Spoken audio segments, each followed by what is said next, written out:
नमस्कार, आप देख रहे हैं इंडिया न्यूज। मध्य प्रदेश और छत्तीसगढ़, वक्त हो गया है बड़ी बहस मध्य प्रदेश का।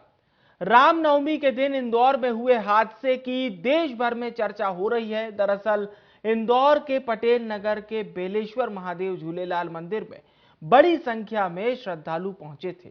मंदिर परिसर में बावड़ी पर बनी छत श्रद्धालुओं की भारी भीड़ की वजह से ढह गई। बताया जा रहा है कि 40 फीट गहरी बावड़ी में 30 से ज्यादा लोग गिरे थे। बावड़ी में कुल 11 शव निकाले गए, जबकि पुलिस ने रस्सियों की मदद से 19 लोगों को बाहर निकालकर अस्पताल में भर्ती कराया, जहां 2 लोगों ने दम तोड़ दिया। वहीं रामनवमी के दिन इंदौर में हुए हादसे पर पीएम मोदी के साथ ही साथ देश के गृह मंत्री अमित शाह, मुख्यमंत्री शिवराज सिंह चौहान और कांग्रेस के प्रदेश अध्यक्ष कमलनाथ ने भी दुख जताया। मुख्यमंत्री शिवराज सिंह चौहान ने प्रशासन से हर संभव मदद की अपील की और परिजनों को 5-5 लाख रुपए और घायलों को 50-50 हजार रुपए मुआवजा देने की घोषणा की और जांच के आदेश भी दिए। सबसे बड़ा सवाल यही है कि इस हादसे का असली जिम्मेदार आखिर कौन है। पहले ये बयान सुन लेते हैं, फिर इस मुद्दे पर चर्चा होगी।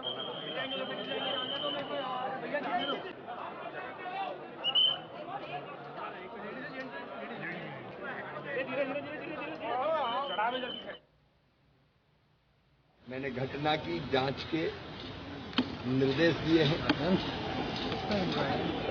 जो इस दुर्भाग्यपूर्ण घटना में जिन्हें हम बचा नहीं पाए, उन सब परिवारों के साथ सरकार पूरी संवेदनशीलता के साथ खड़ी है। हम जो हमारे भाई बहन नहीं रहे, उनके परिवारों को 5 लाख रुपए की राशि, राहत की राशि देंगे। जो घायल हैं उनको 50-50 हजार रुपया हम अलग से दे रहे हैं। संपूर्ण इलाज की व्यवस्था निःशुल्क अलग से की जाएगी। जो 19 रेस्क्यू किए थे, उनमें से भी 2 हमारे बीच नहीं है। ऐसे 13 का एक बड़ा हादसा हुआ है। घटना की तत्काल जांच के आदेश दे दिए हैं। भीड़ बढ़ी, क्यों बढ़ी, छत दसकी, कैसे दसकी। एक तो बच्चे की जानकारी आ रही है कि वो भी मिसिंग है, क्योंकि उसके अंदर जो पानी है वो मच गया है। इतने लोगों के गिरने के कारण से दलदल जैसा हो गया है। उसको खाली करा रहे हैं, गोताखोर उसमें वो आए हैं अंदर तक।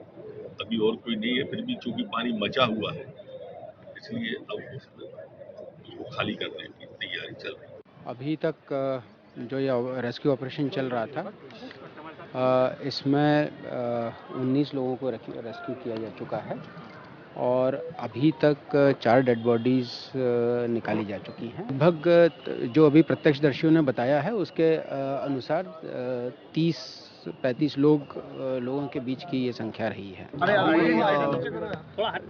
अभी तक रेस्क्यू ऑपरेशन के बाद 11 ऐसे डेड बॉडीज है ना रिकवर किए गए। उसके सारे के एमवाई हॉस्पिटल है ना भेजा गया है और आई थिंक अपील हॉस्पिटल में ना मतलब लोग भर्ती थे, उसमें 2 लोगों का है ना डेथ का है ना पुष्टि हुई है।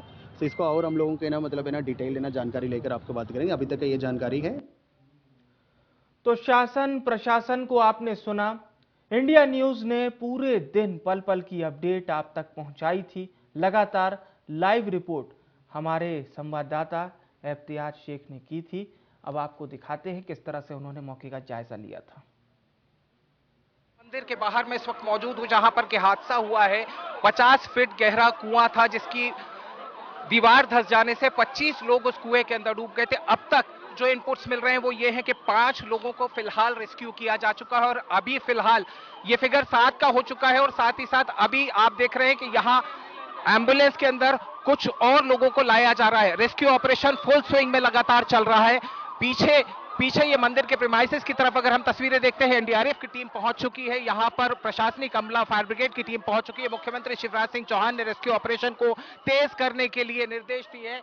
पूरा प्रशासनिक अमला यहां मौजूद है और लगातार रामनवमी का दिन लोग त्योहार मनाने के लिए मंदिर मंदिर पहुंच रहे थे। खुशियों का दिन था, लेकिन इंदौर में एक ऐसा हादसा जिसने सबको हिलाकर रख दिया। इंदौर के पटेल नगर के इसी महादेव मंदिर में एक ऐसा हादसा हुआ जिसमें तकरीबन 40 से 45 लोग यहां बने हुए एक कुएं, जिसे बावड़ी भी कहा जाता है, उसके ऊपर का जो पोर्शन था वो धंस गया, जिसके चलते तकरीबन 30 से ज़्यादा लोग नीचे कुएं में गिर गए। रेस्क्यू ऑपरेशन किया गया। मुख्यमंत्री शिवराज सिंह चौहान ने सीधे निर्देश दिए थे, पल पल की रिपोर्ट ली और रेस्क्यू ऑपरेशन तकरीबन 5 घंटे तक चला। उस रेस्क्यू ऑपरेशन में 18 लोगों को निकाला गया। उसके बाद धीरे धीरे आस कम होती गई। निश्चित रूप से वक्त जैसे जैसे गुजरता जा रहा था, लोगों की बचने की उम्मीद कम थी। 1 दर्जन से ज़्यादा लोगों ने अपनी जान गंवा दी है, लेकिन वहीं तकरीबन 18 लोगों को इस हादसे से बचाया जा सका। इस हादसे के पीछे कितने कारण रहे, किसकी नेग्लिजेंस रही, किसकी लापरवाही रही, ये जांच का विषय है, जिस मामले के अंदर मजिस्ट्रेट जांच के आदेश दिए जा चुके हैं। अभी तक जो अपडेट मिल रही है कि अब भी यहाँ रेस्क्यू ऑपरेशन तो बंद हो चुका है, लेकिन इस वक्त सर्च ऑपरेशन चल रहा है और इस सर्च ऑपरेशन में आप देख सकते हैं कि लगातार मशक्कत अब भी की जा रही है।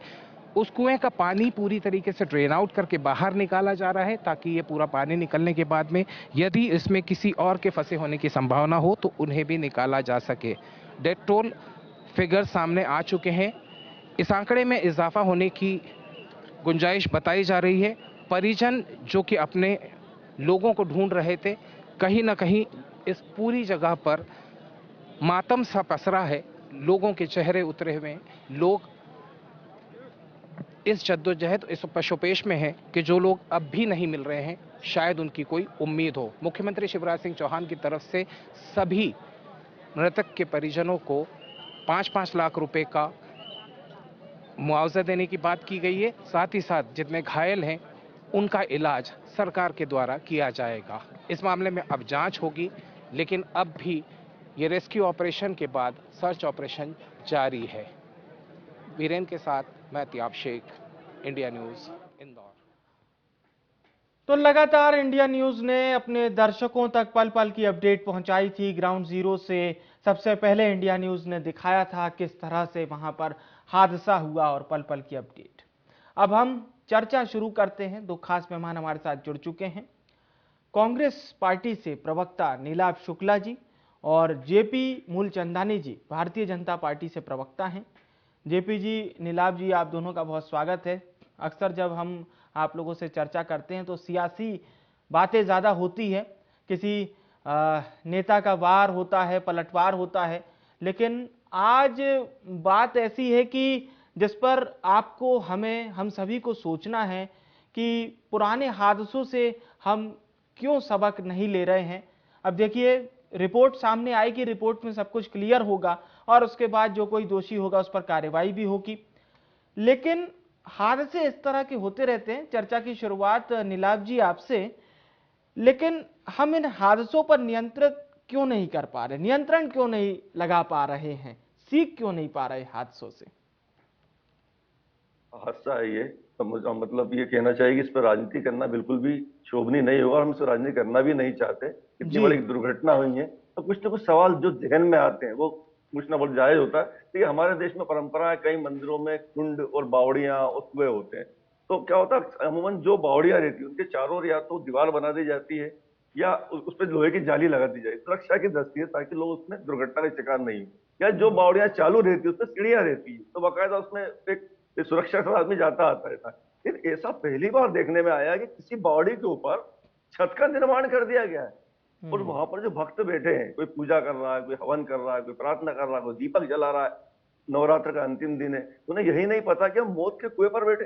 ये छत जो है, इसके नीचे एक बावड़ी है, गहरा पानी की बावड़ी, छत टूटेगी तो हम सब खाल के गाल में समाहित हो जाएंगे। तो थोड़ा सवाल ये खड़ा होता है कि आखिर छत बावड़ी के ऊपर बनाने की अनुमति किसने दी है? इंदौर नगर निगम का इतना बड़ा अमला है, बिल्डिंग ऑफिसर है, स्थानीय पार्षद भी होंगे, तो छत का निर्माण कोई ऐसा मिनटों या 2 घंटे में नहीं हो जाता, उसके लिए कोई समय लगता, महीनों की प्रक्रिया है, तब जाके छत का निर्माण होता है इतनी बड़ी बावड़ी पर। तो ये इतनी ऐसी दुर्घटनापूर्ण छत को बनाने की अनुमति किसने दी या अनुमति नहीं दी तो उस छत को तोड़ा क्यों नहीं गया? दूसरी बात मैं कहता हूँ, स्थानीय प्रशासन ने, नगर निगम ने ऐसी कुएं बावड़ी की दुर्घटना संभावित स्थलों पर दिशा निर्देश लगाना होते हैं। देखिए क्या होता, मंदिर में अमूमन जब कोई त्योहार होते हैं, तीज त्योहार होते हैं, तो अचानक भीड़ बढ़ जाती है। तो ऐसे दुर्घटना स्थल जो रहते हैं, जहाँ संभावित दुर्घटना हो सकती है, वहां से दिशा निर्देश लगाए जाते हैं। वहां पर सबको दिशा निर्देश नहीं लगा गया था। मतलब कुल मिला के इस तरह का ये कहीं ना कहीं लापरवाही तो होती है, टीस होती है मन में, जब इतना बड़ा हादसा होता है और जनहानि होती है तो इस पर राजनीति करना बिल्कुल उचित नहीं। लेकिन कई सवाल तो खड़े होते हैं कि इस तरह की घटना होती क्यों है। उसके बाद होता है जब घटना होती है तो कैबिनेट स्तर के मंत्री जांच बोलते हैं कि अपने आयुक्त को कि आप सब बॉडियों की जांच कीजिए। अरे इतनी बड़ी घटना होने के बाद पहले क्यों नहीं, पहले क्यों नहीं? अगर पहले इस तरह की जांचें होती तो ये घटना होती क्या? उसके बाद आप जांच के आदेश देते हैं। भाई मेरी वहां पर बात हुई, वहां पर जो पटेल नगर के रहवासी संघ के कांतिलाल जी पटेल है, उन्होंने वहां पर पटेल नगर जहां पर मंदिर से सब लोग आक्रोशित है। घटना होने के बाद प्रशासन को सूचित करने के बाद, जबकि शहर के बीचों बीच ये मंदिर है, घनी बस्ती मंदिर है, बड़ी सड़क की चौड़े हैं, आस पर ढेरों अस्पताल है, एक घंटे तक एम्बुलेंस नहीं पहुंच पाती। ये अमानवीय तरीका नहीं है तो और क्या है? हम सवाल तो खड़ा करेंगे ना, क्यों नहीं होंगे? जनता आक्रोशित है, एक घंटे तक एम्बुलेंस नहीं जाती। तो ये कुछ चीजें जो बड़ा सवाल खड़ा करती है। मैं फिर बार बार रिपीट कर रहा हूँ, इस पर राजनीति करना कहीं उचित नहीं। मैं मेरे भाजपा के मित्र से भी यही कहूंगा, संवेदनशील जवाब दे, कहीं राजनीति नहीं करे, कोई आरोप प्रत्यारोप की बातें नहीं हो रही। जनहानि हुई है, लोगों के परिवार गए, बच्चे मरे, महिलाएं मरी, एक संवेदनशील जवाब मैं आपसे उम्मीद करता हूँ। चलिए, जेपी मूलचंदानी साहब, संवेदनशील जवाब।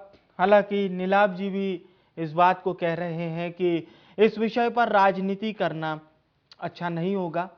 13 जिंदगियां काल के गाल में समा गई।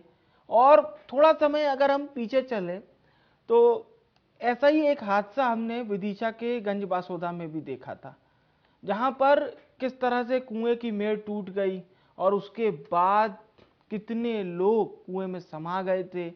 और शायद हम अगर हादसों से सबक लेते तो आज हो सकता है, ऐसा हो सकता है कि हम इस हादसे पर शायद चर्चा नहीं कर रहे होते। बहरहाल जेपी जी, आप जवाब दे सकते हैं।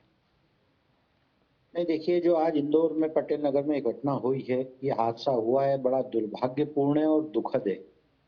और मुझे लगता है कि मैं नीलाभ जी की बात से बिल्कुल सहमत हूँ कि इस पर कोई भी राजनीति या आरोप प्रत्यारोप नहीं लगना चाहिए। और विशेष बात मैं आपको बताऊं कि जैसे ही सुबह वहां पर घटना हुई, हमारा प्रशासनिक अमला, हमारे खुद डीएम कलेक्टर, ये सारे अधिकारी अपने पूरे दल बल के साथ वहां पहुंचे थे। परंतु ये जो घटनाएं होती है, जो अचानक घटनाएं हो जाती है, जिसका न तो किसी को आभास होता है, न आकलन होता है, और न इस प्रकार की कोई संशय वाली स्थिति रहती है। लगातार आपने देखा होगा कि जब तीज त्योहार रहते हैं तो मंदिरों में भीड़ स्वाभाविक रूप से लगती है। हम एक धर्म की परंपराओं के विचारधारा के लोगों के साथ सब रहते हैं। विभिन्न धर्मों का हम लोग सब बड़े उत्साह से मनाते हैं। आज रामनवमी के दिन इस प्रकार की घटना जो है वो बिल्कुल शरीर को और दिल को हिला देने वाली घटना है जी। और मुझे ऐसा लगता है कि कहीं ना कहीं सबकी जिम्मेदारी के साथ हमारी खुद की भी जवाबदेही आज इस घटना के बाद हमको बहुत गंभीरता से हमारी जवाबदारी को सामाजिक सरोकार के विषय में और अपनी समझदारी के विषय में हमको भी कुछ कर्तव्य और दायित्वों का निर्वहन करना पड़ेगा, जब जाके सामाजिक जागृति के बाद इस प्रकार की घटना पर अंकुश लगाया जा सकता है। बिल्कुल। और जब मैं सुबह वहां से निकल रहा था, क्योंकि चूंकि मेरा निवास भी वहीं है पास में और मेरा कार्यालय भी वहीं है, तो मैं रुका और मैंने जब देखा तो मैंने तुरंत अधिकारियों से बात करी। हालांकि प्रशासन का बहुत बड़ा अमला वहां पर पहुंच चुका था और रेस्क्यू ऑपरेशन तुरंत शुरू कर दिया गया था। और जिस प्रकार से रेस्क्यू ऑपरेशन हो रहा था और जिस प्रकार से वहां से जो घायल हमारे भाई बहन निकल रहे थे, उनको तुरंत पास में ही एक अस्पताल है, एप्पल हॉस्पिटल, उसमें तुरंत भर्ती करके इलाज शुरू कर दिया गया। निश्चित रूप से नीलाभ जी और मैं आपके चैनल के माध्यम से आज प्रदेश की जनता को ये आश्वस्त करना चाहता हूं कि इसमें जिसकी भी गलती रही होगी, चाहे वो किसी भी स्तर का हो, चाहे वो अधिकारी हो, चाहे वो किसी से भी जुड़ा हुआ हो, निश्चित रूप से उसकी ये गलती क्षमा योग्य नहीं है। उसको निश्चित रूप से सजा भी मिलेगी और सजा मिलनी भी चाहिए, क्योंकि अगर किसी की लापरवाही से जिंदगियां अगर काल में चली जाती है तो मुझे लगता है उसकी कोई भी गलती क्षमा योग्य नहीं है। माननीय मुख्यमंत्री जी ने इसके मजिस्ट्रेट जांच के तुरंत आदेश दिए हैं। हालांकि मृत परिवारों के साथ की संवेदना, हम सबकी संवेदना, आपकी, हमारी और सभी लोगों की, चाहे वो भारतीय जनता पार्टी के लोग हों, चाहे कांग्रेस के मित्र हों हमारे, मुझे लगता है कि सबकी संवेदना उनके साथ है। हम उस शोकाकुल परिवारों के साथ खड़े हैं। घायलों का इलाज उच्च स्तर पे चल रहा है। जी। मिनट टू मिनट की जानकारी माननीय मुख्यमंत्री जी खुद ले रहे हैं। हम्म। और यहाँ पर हमारे सांसद जी हों, महापौर जी हों, विधायकगण हों, मंत्री जी हों, सभी लोगों ने वहां पर जाके स्थल पे भी देखा है। और पूरे लोग जो है वो अस्पताल में भी मुस्तैदी से अपने कर्तव्य का निर्वहन कर रहे हैं। परंतु ऐसी जो घटनाएं होती है, मैं फिर से आपके चैनल के माध्यम से कहूंगा, मुझे लगता है कि कहीं ना कहीं हम लोगों के सामाजिक दायित्वों में कमी है। हम सबके अगर वो सामाजिक दायित्वों का निर्वहन अगर हम ठीक से करेंगे तो पुनरावृत्ति इन घटनाओं की नहीं होगी। इन घटनाओं पे अंकुश लगेगा, क्योंकि हम ये समझ सकते हैं कि आज उन परिवारों पर क्या बीत रही होगी बिल्कुल। जिन्होंने अपनों को खोया है। तो आज का विषय बिल्कुल भी राजनीतिक नहीं है। हमको जी। संपूर्ण जी। इस पूरी घटनाक्रम को ये देख के बहुत सीखना अहम होगा। बात आपने जेपी जी कही कि आप और हम यहाँ पर चर्चा तो कर रहे हैं, लेकिन उन 13 परिवारों से अगर हम पूछेंगे तो शायद ही वो कुछ दिनों तक तो ये भी नहीं बता पाएंगे, मतलब बताने की स्थिति में नहीं होंगे। आप और हम तो चर्चा भी कर ले रहे हैं जेपी जी। जी जी जी। यानी मैं जिस प्रकार से आपसे चर्चा कर रहा हूं, मैं आप विश्वास करेंगे कि मेरा पूरा शरीर ठंडा है और पूरे शरीर में जो है झुनझुनी का प्रवाह हो रहा है कि हम लोग ऐसी चीज पर डिस्कस यानी हम लोग ऐसी चीज पर चर्चा डिस्कस तो नहीं बोलूंगा, चर्चा कर रहे हैं जो बहुत सदमे वाली घटना है। जी। यानी मैंने उन परिवारों को जब नजदीक से देखा और अस्पताल में देखा तो मैं उनको देख नहीं पाया। इस प्रकार की घटनाओं से शरीर को हिला देने वाली ये घटना है। हम तो परमपिता परमेश्वर से हम सब मिलकर आज ये प्रार्थना करें कि जो हमारे घायल भाई बहन अस्पताल में हैं उनका अच्छे से इलाज हो, कुशल मंगल होकर वो अपने घर को लौटे, अपने परिवार के साथ रहें। और जो व्यक्ति, मैं इस वक्त कोई पार्टी पॉलिटिक्स की बात नहीं करूंगा, वो किसी भी पार्टी का हो, पत्रकार हो, मैंने आज शेख साहब को धन्यवाद दिया कि आपने जन जन तक वहां पर पहुंचकर पूरे दिन भर आपके चैनल में वहां से लाइव दिखाया गया है, जिससे पूरे प्रदेश में इवन आपने देखा होगा माननीय मोदी जी ने इस पर ट्वीट किया है, उन्होंने भी दुख जताया है। माननीय मुख्यमंत्री जी हो, गृह मंत्री जी हो, हमारे प्रदेश अध्यक्ष वीडी शर्मा जी हो, लगातार इसकी मॉनिटरिंग कर रहे हैं।